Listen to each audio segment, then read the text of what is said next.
guys, welcome back to the Green Sofa. It is Seneca, and today I just wanted to have a very transparent moment with you, talk about my 2017 and my 2018. One of the things about social media is that you can be whoever you want to be on social media, and there's a lot of individuals who are putting on these facades, right?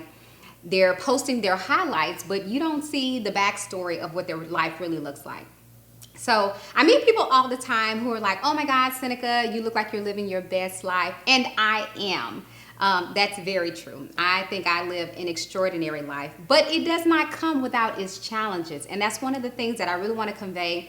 And I really want people to know that. So let me tell you about my 2017 and the beginning of my 2018. Clearly two of the hardest years of my life, and I had a lot of wins. But I had way more failures than I had wins. So in 2017, I was getting out of a very dysfunctional relationship and showed up on my girlfriend's doorstep one day crying like, listen, I can't do this anymore. I need some help.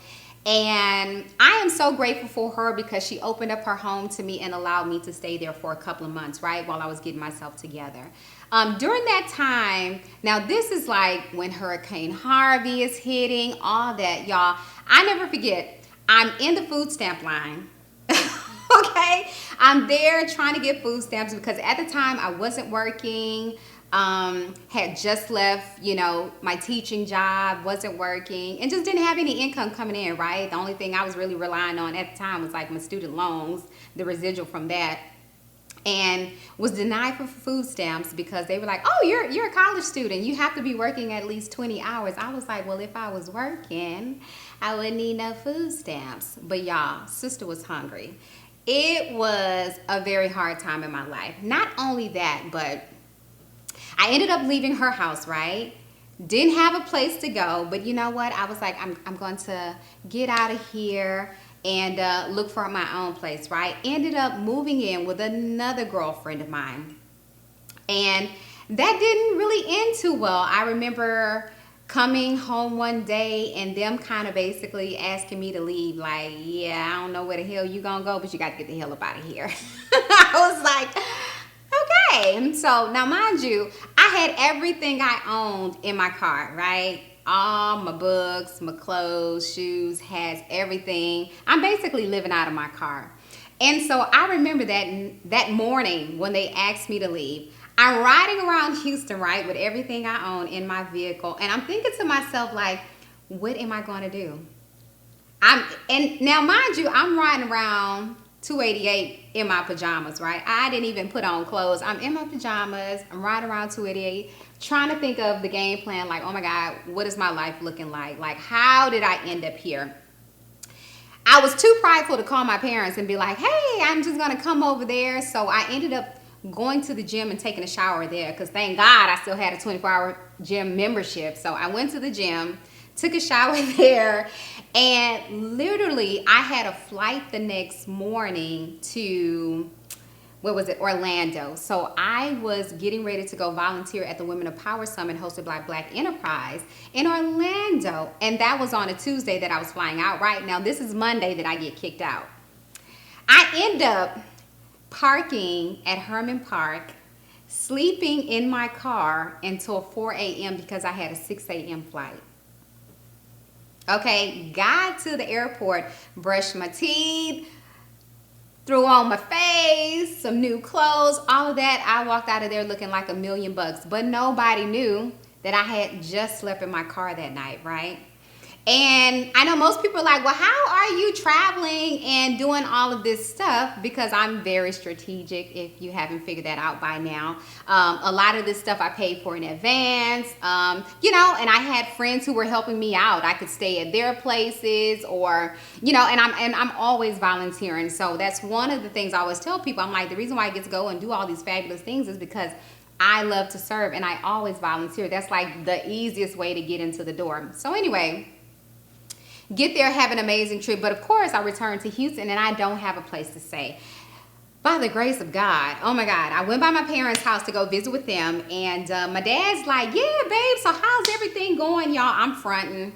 Like, living my best life, Dad. Everything is well, all is good. And he's like, yeah, so are you getting a new place? And I'm like, yeah, Dad, I've got my stuff in storage and I'm finding a new place. And he's like, oh, well, why don't you just stay here until you get your new place? Y'all, when I tell y'all, I went in my room and cried in the guest room, of course, because I was so happy, right? Because I literally didn't know where I was going to lay my head that night. And for my dad to be like, you know what, babe, just stay here until your new place is available. When I got the place that I stay in now, and I'm so grateful for this place. I love it. I love being in the third ward areas. Nothing like it. It's the best place to be, right in the middle of everything.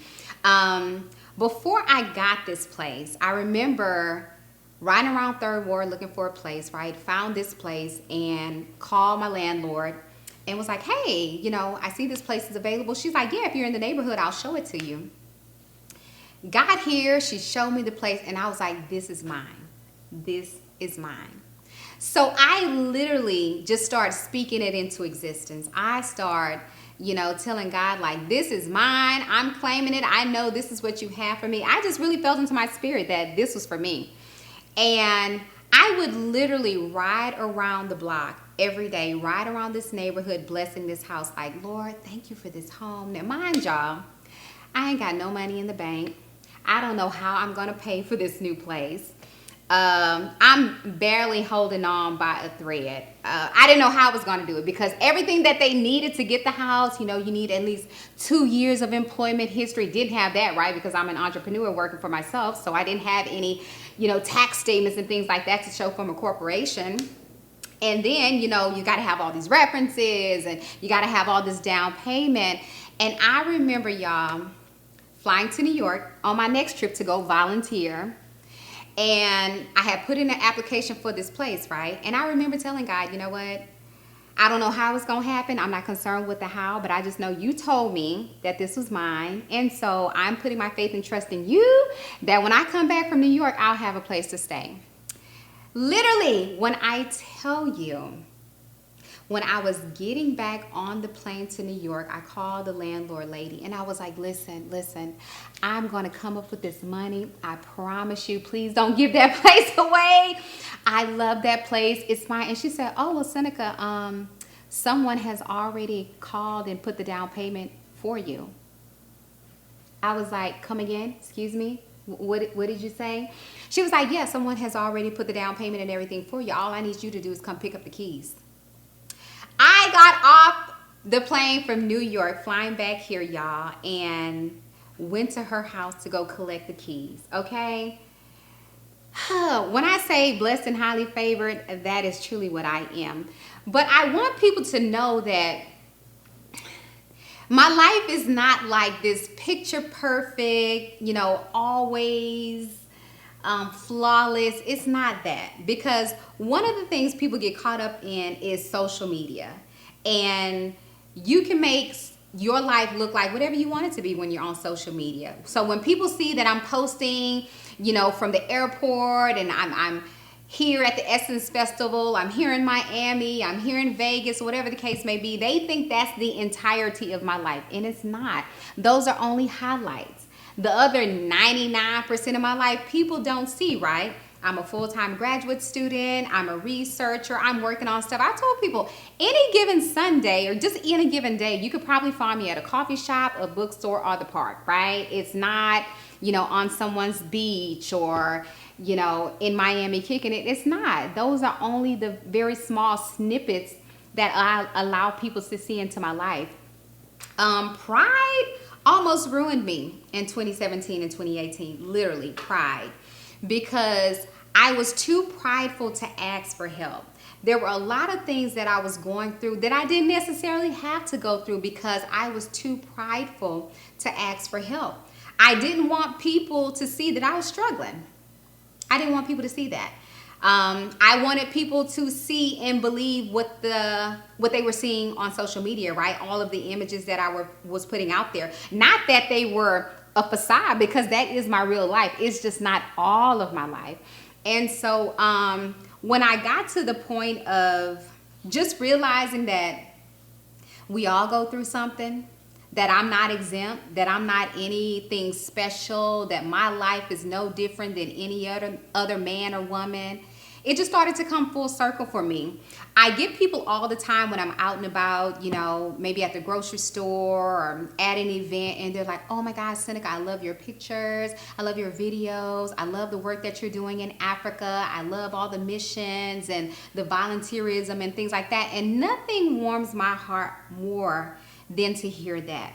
But I also want them to know the other side of Seneca, right? The part where I've had to really press forward and press through to get where I am. I made a post a couple of months ago on Facebook talking about me basically failing statistics 3 semesters in a row. Now, mind y'all, I got to pay for each class that I fail. It's not like, oh, you just take this over. I failed statistics 3 semesters in a row. Finally, this past semester, I passed statistics, and I am so proud of myself. If nobody else is, and I know you guys are proud with me, thank you. But I put it out there because I wanted people to know that failure is not finite, right? We all fail at something. And people are so afraid to fail, and they never even try, right?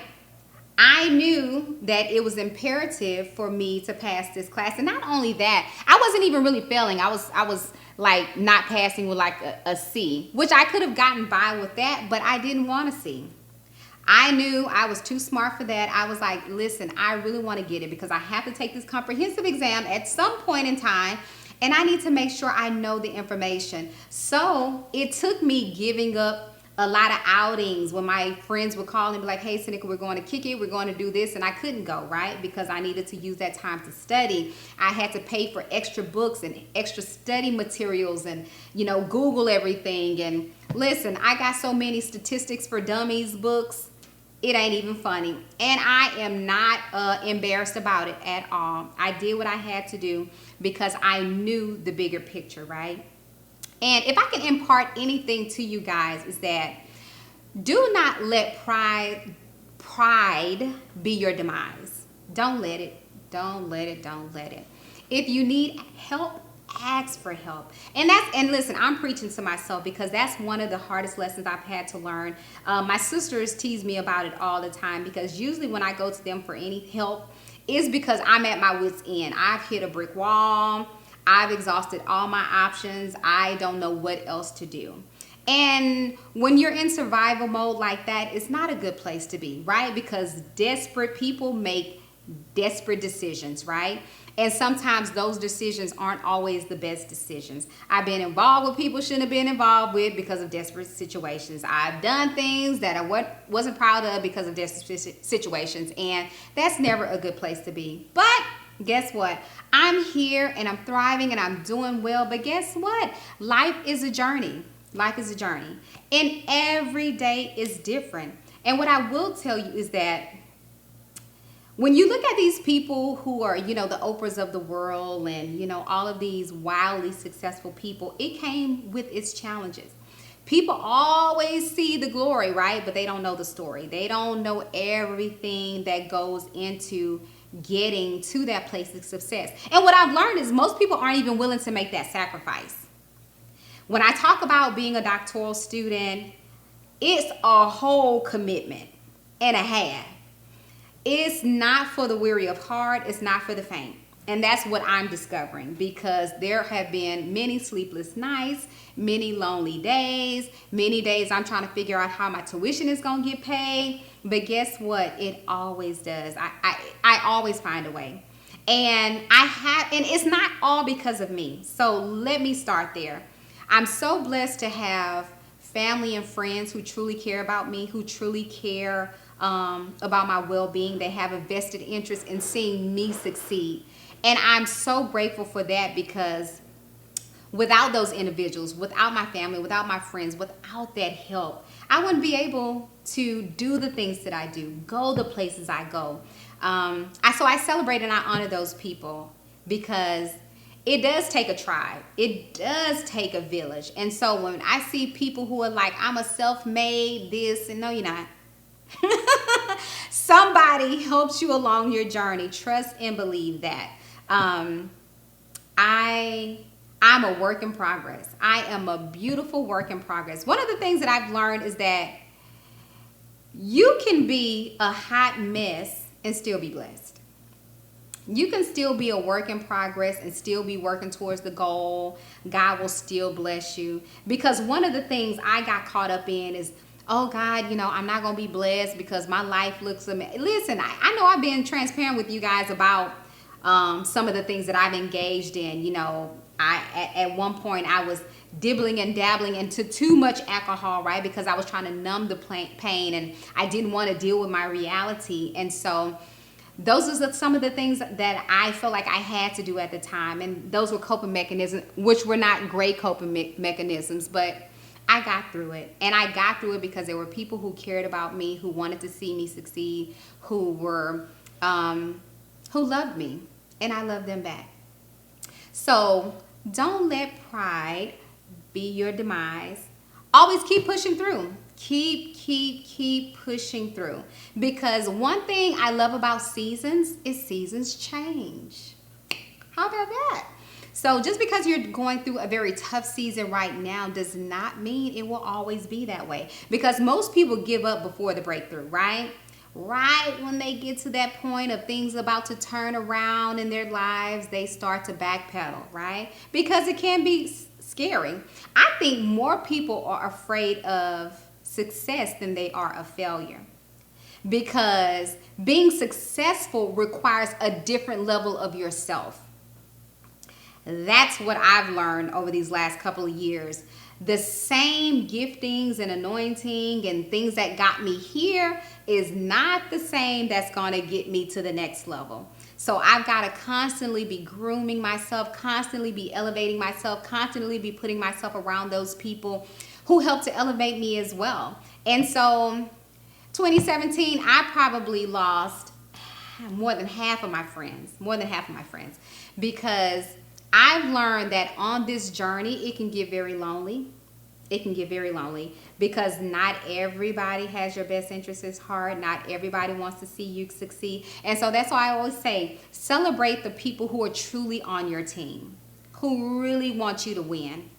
Because my mantra in 2017 and 2018 was strategic alliances. I wanted to make sure that everybody that I partnered with, that it was for a common goal, a common purpose, and that it was symbiotic, meaning that they served a very helpful purpose in my life, and I did the very same for them. So I hope this helps you to see a little bit about Seneca and who I am. Not only am I a motivational speaker, not only am I a full-time graduate student and a missionary who loves to travel all over the world, but I'm a woman, right? I have my own personal challenges, and I'm okay with saying that now.